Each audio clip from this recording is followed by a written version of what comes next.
I got some new airbags. I got a seal and a new U-joint for the differential. I think we're ready to go get some things done.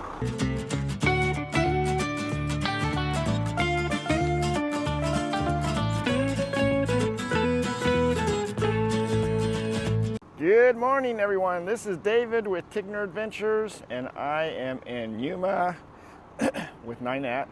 She's inside, but this is going to be a work video. So today we got some parts that we need to get installed onto the motorhome. And if you follow this in any of our other videos, you'll know that our airbag mount broke. So we got a couple new airbags to put on, and our differential seal has been leaking. Now I replaced the yoke and the U-joint on the transmission side of our Allison transmission, and now I'm going to replace the U-joint and the seal on the differential side. So I'm going out to a place called Bob's Diesel here in Yuma. He seems like a pretty decent guy, actually somebody that I can trust. I've heard a lot of really good reports. And so I have an appointment. It's really tough to get appointments. I made this appointment like 3 months ago. So this is November 20th, and we are in Yuma for another week. And so it just worked into my time frame to get this done. So anyway, we're gonna head out there and check this stuff out and see what we can do to get things done. We have arrived at Bob's Diesel. So if you look around here, it's just a house here with a shop. This reminds me when I was a young kid, my dad had a garage. He was a mechanic, and that's how he was set up. His shop was right next to his house, and he was just out in the middle of nowhere. We're probably about, I don't know, a few miles from Yuma. So anyway, Bob is going to back the rig up onto the lift. Bob was telling me that they have a procedure that they go through. His wife's got a headset on and they talk back and forth, and so much better to have them do all the work and get it on there correctly. She's watching out for the clearance because the transmission and engine set so low. Just like that, she's on the lift. Okay, there is the airbag. Here's the new one right here in front of us, and I have been spraying this all week trying to hopefully make it so that the nuts will come off those bolts easier, so we'll see.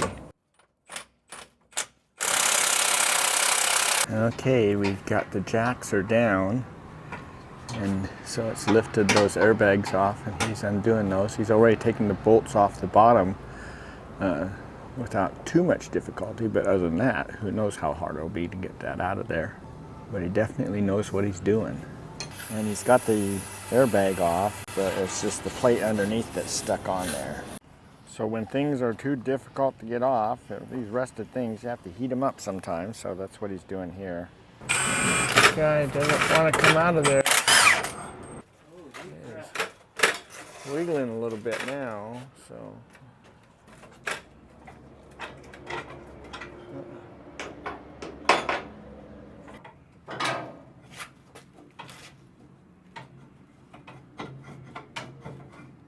Look at that.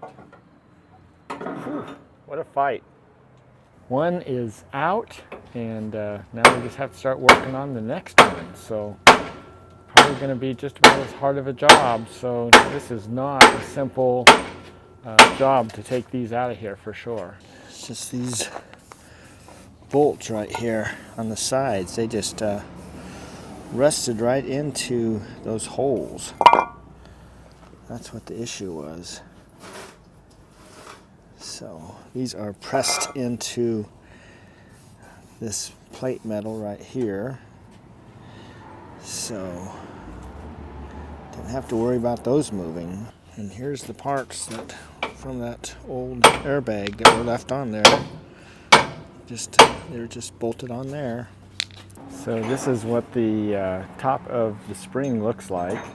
So that plate just lays over the top of that. The spring itself, there's a little pin that comes from the axle up into the spring, so it holds the axle in place, so we don't have to worry about the axle moving. And if you look up here is where the airbag connected to the actual frame itself, so I had to tear all that apart too. This is the driver's side. So it's unbolted here, but everything's still intact. So a little bit of checking here, but other than that, this one was actually in pretty good shape. Still nice and rusted there though. Gotta get this screw out of there too, because if you look at that one over there, it's got the air on the left, and then that screw is just a deal that keeps it centered there. So he's having to weld a nut on the top of that little screw right there, so that we can get that out of there, because it's rusted in there just as bad as the other thing. All right, we have the new screws to go back in there. So this was the one that we welded the nut on. The problem is that the frame actually goes right across here, so that's why that has to be tapered and down in that hole, because the frame sits right here.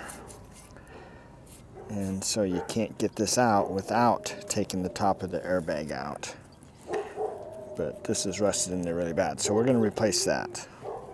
All right, we have the new airbag attached on the top, so that's ready there. Now I just got to figure out how to attach the bottom. Now the issue is that the new airbag sticks up quite a ways, and so now we're worried about the clearance. So it's like we're going to have to kind of put this other plate back on, because it's got these really long bolts.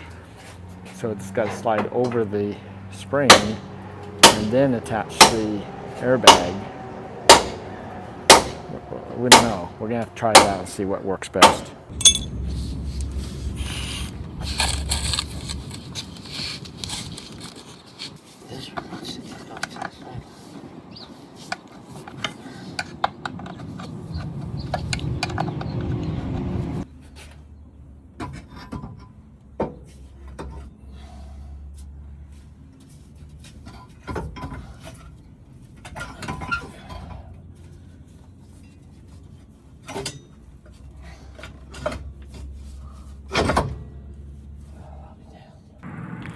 Manually air up the airbag here.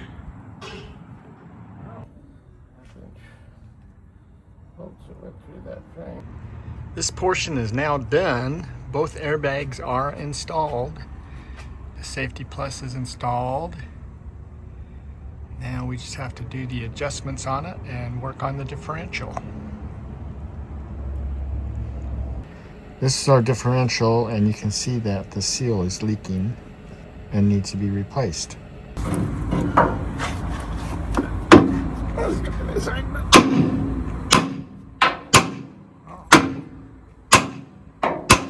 That one's moving. One's coming? Yeah. Well, maybe we'll get lucky with that other side. Give us a little more.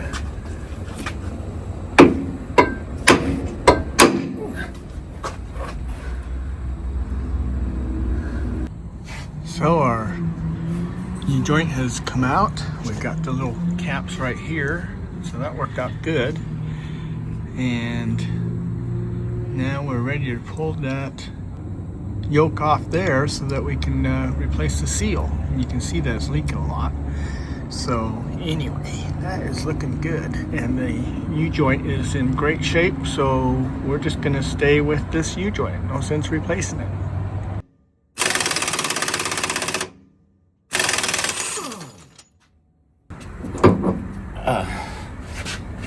This is where we go. There's the yokes off. An issue, but yours is good. So what we're looking for is a lip right here. Oh, okay, yeah. So sometimes that thing will lead into the lip. And then you gotta clean it or replace it? And put a speedy sleeve on it. Oh. So there's a sleeve that goes over the top of it if that was the case, but that's fine.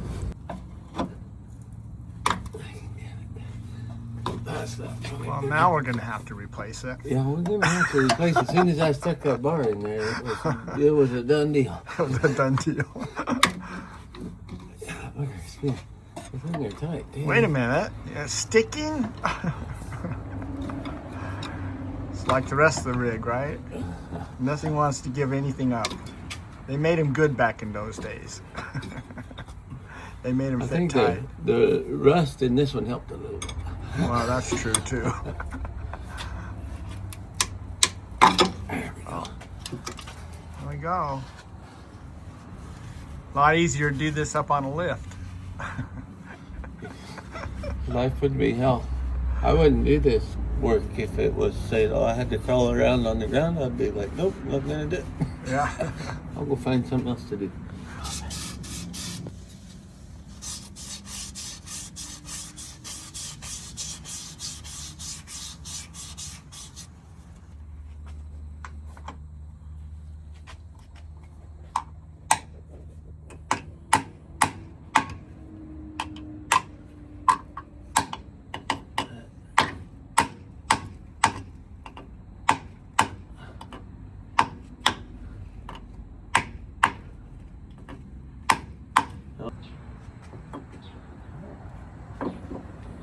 Pretty close to that.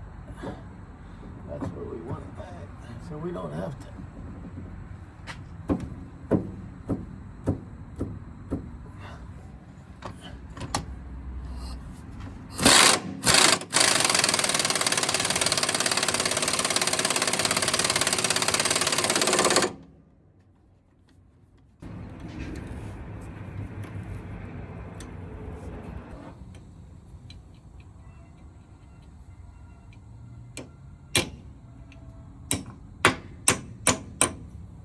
We've adjusted our ride height so that our axle has a little bit over 3%.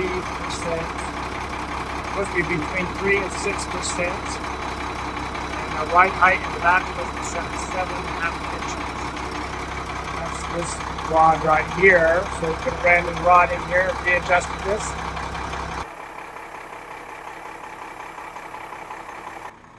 The job is finished. We now have 2 new airbags up front, and we also have replaced the seal on our transaxle.